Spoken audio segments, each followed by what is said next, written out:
Estudio bíblico, segunda parte, personas que no podemos ayudar. En el anterior texto hablábamos de las personas que no podíamos ayudar, inspirándonos en un versículo que se encuentra en Proverbios 6, 16, 19. Lo leemos nuevamente en nombre del Padre, del Hijo y del Espíritu Santo. 6 cosas aborrece Jehová y aún 7 abomina su alma: los ojos altivos, la lengua mentirosa, las manos derramadoras de sangre inocente, el corazón que maquina pensamientos inicuos, los pies presurosos para correr el mal, el testigo falso que habla mentira y el que siembra discordia entre hermanos. Entonces, la anterior estudio hablamos de lo que son ciertos conceptos y situaciones y escenarios de las personas a las que no podemos ayudar. No es que no les ayudemos, sino que si no tenemos las herramientas, no tenemos la preparación espiritual, física, mental, emotiva, no podemos ayudarla. Tenemos que haber una preparación antes. Y entre estas personas vamos a hablar de 5 particularmente. Las primeras que son, vamos a hablar de 2 en especial, que son los hipócritas y los orgullosos, ¿verdad? Dicen que ellos se encuentran en las sombras. Para ellos, aquella persona de luz que quiere ayudar se convierte en una amenaza. Ninguno, ni el que está en la sombra ve la realidad del que está en la luz, ni el que está en la luz ve la realidad del que está en la sombra. El despertar de su conciencia es algo que es interno y no va a acontecer de afuera para adentro, sino todo lo contrario, acontece de adentro para afuera. ¿Y cuál sería el mecanismo importante para ayudar, despertar la conciencia de esta persona? Simplemente orar por ella, porque su transformación, la ayuda que se le puede prestar, tiene que ser de manera espiritual, porque tiene que acontecer en su interno, mental, emotivo, espiritual, y sin ningún tipo de intervención humana, porque solamente el Espíritu Santo tiene aquella conciencia y aquella verdad que lo confronta y a la cual no pueden negarse, porque el hipócrita maneja una dualidad de que lo bueno es malo y lo malo es bueno a conveniencia. Entonces el orgulloso maneja un escenario en donde él es el dueño total y absoluto de la verdad y de lo correcto y del bien que se hace. Todo lo que está fuera del contexto y de su pensamiento, todo esto es falso. Él es el único correcto y él es el único que sabe lo que hacer y cómo hacerlo. Mas el hipócrita está siempre al lado del orgulloso porque él maneja la dualidad. Si él dice que es malo, él aplaude lo malo. Y si el orgulloso dice que es bueno, el hipócrita aplaude que no es bueno. Entonces son 2 seres que se llevan uno con otro. No les acepta, no les gusta la luz, no les gusta tu brillo. El despertar es algo que no le agrada si no es llegado su momento. Meterte en el proceso de un hipócrita, de un orgulloso, es condenarlo y condenarte, porque es algo en el que solo el Señor puede hacer el despertar en estas personas. Y lo único que tú puedes intervenir es a través de la oración, sin ningún tipo de contacto personal. Solo orar por estas personas, ¿verdad? Que haya una transformación interna en su mente y en su corazón para que puedan, digamos, reconocer la luz como verdadera y aceptarla en su vida. Mientras tanto, ellos aman su oscuridad, aman su falta de luz y se resisten a todo aquello que los quiera llevar a la verdad. En segundo tenemos al mentiroso, el dramático, el novelero, el que hizo de la mentira una realidad perpetua. Él no busca una transformación, busca validación. Y el que tú quieras confrontarlo con la verdad te hace su enemigo número 1. Jamás enfrentes a un mentiroso con la verdad, porque de hecho no te va a oír, no te hará caso y por lo contrario huirá de ti. Todo mentiroso tiene en su Biblia, en su quehacer, que todo aquello que lo confronta a la realidad distinta que él vive o que ella vive, esto no es más que una persecución. ¿De qué vive el mentiroso? Del poder. Y se maneja bajo estrategias que le den poder, le den atención. Y sobre todas las cosas evita responsabilidades. Culpa a todo el mundo de todo lo que aconteció, de lo que acontece y aún de todas cosas que no han pasado, él siempre está culpando a alguien por lo que aún no ha pasado. Entonces, muchas veces llegan personas mentirosas a nuestras vidas porque hay situaciones y realidades en nuestras vidas que permanecen en esa sombra, en la mentira. Uno de los pecados más terribles que hay en el ser humano es la mentira. Muchas personas que niegan que son mentirosos son los más mentirosos. No hay un ser humano en el mundo que un día no hable mentira. Todos hablamos mentira. Y una cosa que no admitimos, porque en la Biblia está escrito que el padre de la mentira es el diablo y por tanto si nosotros hablamos mentira, hijos del diablo somos.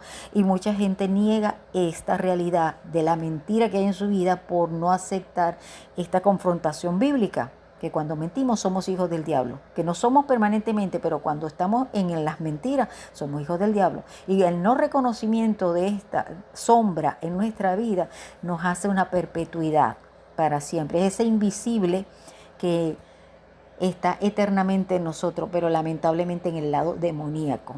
Por tanto, ¿qué te puedo invitar? Que nosotros cuando aprendemos a vivir en la verdad, eso nos hace hijos de Cristo, nos ayuda, nos alimenta y nos hace fuertes. Pero si usted está constantemente en una mentira porque la realidad de la vida te choca, te abofetea y te perturba, es tiempo de enfrentar esa sombra en tu vida. Y hasta que tú no la venzas, tú no puedes ayudar a un mentiroso. Porque un mentiroso, como dice el Señor, un ciego no puede ayudar a otro ciego. Imposible. Y es como decían en la primera parte del estudio bíblico, si tú no has logrado vencer en ese pecado, en eso que te perturba, van a llegar muchas personas a tu vida o para ayudarte o simplemente para fortalecer ese pecado que hay en ti. Entonces tú decides, depende de lo que tú hayas vencido en ti, qué es lo que va a llegar a tu vida y a quién tú puedes ayudar. El primero al que tienes que ayudar y no has podido ayudar es a ti mismo, porque no hay una persona que día a día no hable mentira. Hay personas luchando para estar en la verdad y la verdad es Cristo Jesús. Y nosotros tenemos que tener conciencia de que no podemos estar burlándonos de Dios ni jugando con el Señor. Nosotros tenemos que ser verdaderos, tenemos que aceptar la verdad aunque nos duela, aunque no nos convenga y aunque no nos beneficie en lo absolutamente nada, pero somos hijos del Padre, de cuyo camino nosotros andamos. Usted escoge si es hijo de Dios o hijo del diablo. Entonces, ellos también tienen una codependencia disfrazada de compasión. La verdadera ayuda que podemos darle a estas personas es de confrontarlos con que la responsabilidad de sus actos y de su propia vida está en sus manos. Si nosotros no le enfrentamos y no le damos la vida, la responsabilidad de su propia vida, estamos siendo cómplices del mentiroso. Muchas veces, ¿cuántas veces no veíamos una persona mentir, calumniar, ser testigos falsos de alguien, hablando mentira de alguien, comprometiendo la reputación de alguien y quedamos callados? Fuimos cómplices de un mentiroso. Y el mayor acto de amor que podemos hacer si tenemos un familiar, alguien que realmente nos interesa, nos importa, siendo un mentiroso, es negarnos a participar de su drama de mentiras y alejarnos por completo de esta persona. En cuanto no acepte que vivir en la verdad es la mejor opción para ella, para su entorno y todo aquel que llega a su vida. Amén. Tenemos en otro punto, tercero, al idólatra, un manipulador psicológico. Se presenta como un alma necesitada, una aparente vulnerabilidad. Entonces, cuando encontramos a alguien que busca en sí mismo almas necesitadas, porque sí mismo es un alma necesitada, activamos en nosotros ese arquetipo, ese formato de personaje en nuestra vida. Es triste y es una cuestión colectiva Es una manipulación inconsciente que cuando lo hacemos de manera manual se vuelve en automática. La idolatría es algo, es como decía el concepto de conciencia colectiva, es algo que ha sido heredado de padres a hijos. Es una cuestión cultural, es algo tan sutil y tan suave que no lo vemos, porque simplemente fue digamos, introducido en nuestra inconsciencia de forma tan natural y tan suave, casi invisible, que no nos damos cuenta. Hoy en día muchísimas iglesias están en el pecado de la idolatría. Muchas personas cristianas están en el pecado de la idolatría y no lo saben, que es lo peor. ¿Por qué? Porque las doctrinas a los que los han llevado a idolatrar, ya sea rituales, ya sea personas, ya sea lugares, etcétera, todo tipo de situaciones, cosas, animales, personas, títulos, que inclusive han quitado del trono de Dios a nuestro Señor Jesús para colocar todo eso. Entonces eso es idolatría. ¿Cuántas iglesias hoy en día dicen que adoran a Dios y adoran a un pastor? ¿Cuántos pastores, líderes espirituales adoran un título y no adoran a Dios? ¿Cuántas personas que en el probar de la fe diaria escogen trabajo, familia y cosas y situaciones y títulos diferentes a Jesús? ¿Cuántas veces te dijeron salir de ese trabajo y no saliste porque no creíste por fe que el Señor te sustentaba? ¿Cuántas veces no saliste de una relación tóxica porque pensaste que sin esa persona no podías vivir, cuando Jesucristo dice que era el Señor de tu vida y que sin Él nada te iba a faltar? Entonces, amados hermanos, la idolatría, a pesar de que no se menciona mucho, es uno de los pecados peores en los que hoy todas las iglesias, todos los cristianos estamos de una u otra manera allí, metidos hasta los huesos. Mira en tu vida qué cosa te cuesta dejar y soltar que no es Jesús. ¿Qué situación, qué persona te cuesta soltar que no sea Jesús? Entonces ahí te das cuenta que en ti hay una idolatría. Porque todo aquello que está ocupando el lugar de Cristo es una idolatría. Otras de las personas a las que no podemos ayudar son las personas narcisistas. Y en otro grupo parecido, los cizañeros. ¿Saben lo que es la cizaña, no? Aquel que entra a tu vida como un cordón psíquico que te hace creer que lo necesitas, que te extrae tu energía, que no tiene una energía propia, un brillo propio. Él se liga a ti a través de un cordón, como el cordón umbilical, pero este es psicológico. Es un cordón espiritual, en donde se hace el imprescindible, el que sin él no puedes vivir ni hacer absolutamente nada. La cizaña y el narcisista espiritual llega así a la iglesia, haciéndose el indispensable, el amigo de todos, con el que puedes contar siempre, pero resulta que lo que estás es cayendo en una trampa de una codependencia y de una necesidad de alguien o de algo de lo que luego te cuesta zafarte. Por tanto, reconócelo. A estas personas no se les puede dar en lo absoluto confianza, ni tu cercanía, ni absolutamente nada, porque son vampiros espirituales. Te roban tu energía, te roban tu brillo. Hay situaciones en las que tratando de ayudar a estas personas caes en enfermedades, incluso te limita tu crecimiento espiritual con Dios. Alejarte de ellos ya es una cuestión de supervivencia psicológica, espiritual y hasta física. No puede ser vaciado. Dios te va a llevar a través de un agotamiento para protegerte. Te va a quitar esas personas de tu vida para que tengas un discernimiento de la esencia de cada quien. Aprender a ser selectivo es ya en ti una herramienta para entender que a esas personas no las puedes ayudar. Y las últimas personas a las que definitivamente ni las puedes ayudar, ni las debes ayudar, en las que te debes salir por completo, alejarte, si no estás preparado, son las personas que están poseídas. Sí, estas personas que han elegido permanecer en la oscuridad. Que todo lo que es oscuro y todo lo que es tiniebla les encanta, que no les interesa sanar, que no les interesa tu bondad, que están en conflicto con la luz, que no les interesa el bien y el bienestar de nadie y menos el suyo propio, que tienen una conciencia y una inconsciencia que ya son unidas en una sola, que la compasión y el discernimiento espiritual no va con ellos.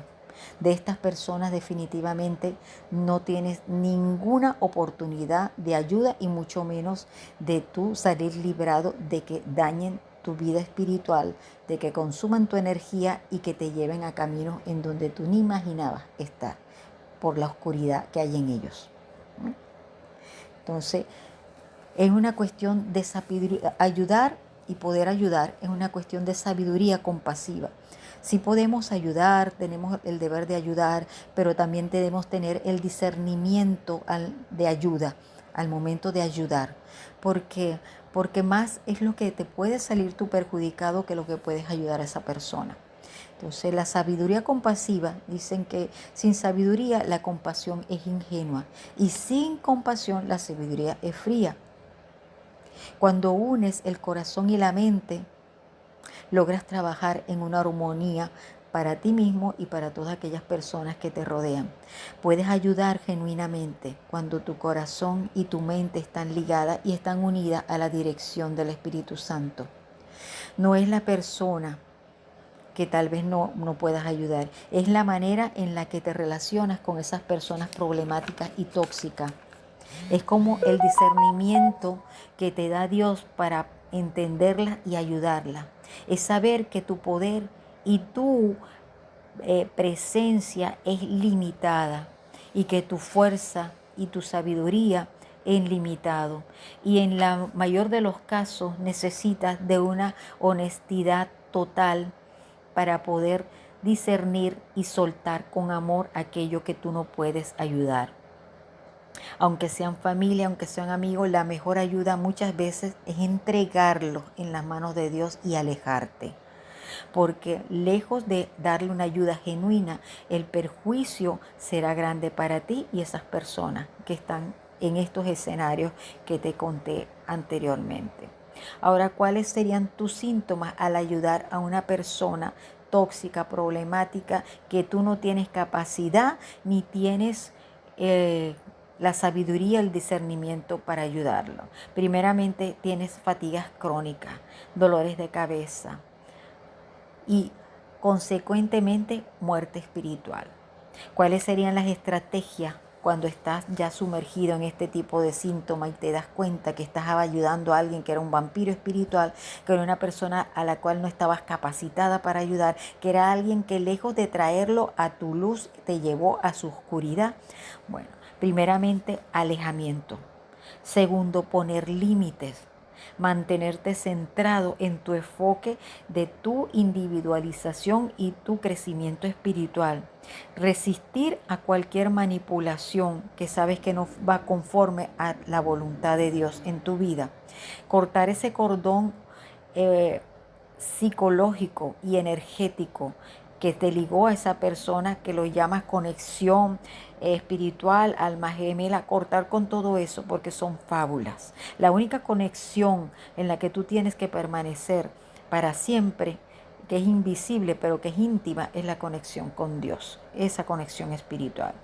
Y segundo, es siempre, cada vez que estés ya reconociendo tus síntomas y habiendo hecho todas estas estrategias anteriores, hacer una oración para entregar en manos de Dios esas cargas pesadas, ese cansancio, ese trabajo que de repente no fue en vano, pero fue innecesario en tu vida espiritual, para que puedas sentirte libre y volver a enfocarte nuevamente en tu yo interno y en tu crecimiento personal y espiritual, en esa intimidad con Dios. Sacar todo eso que te dañó, que te ensució espiritualmente, para estar nuevamente en ese nivel espiritual con Cristo Jesús. Una simple oración que podría ser esta: te libero y me libero. Te devuelvo a tu camino y recupero mi camino en el nombre de Jesús. O lo que es lo mismo, como dice el Señor, venid a mí los trabajados, los cargados, y yo los haré descansar. Entonces, Señor, en tus manos entrego toda carga y todo cansancio del cual no tenía yo ninguna necesidad, obligación ni poder para estar en eso. Mas me declaro hoy en tus manos, entrego todo eso en tus manos, y en el nombre del Señor vuelvo a tomar mi libertad, mi salvación y mi sanación y mi crecimiento espiritual. En el nombre de Jesús.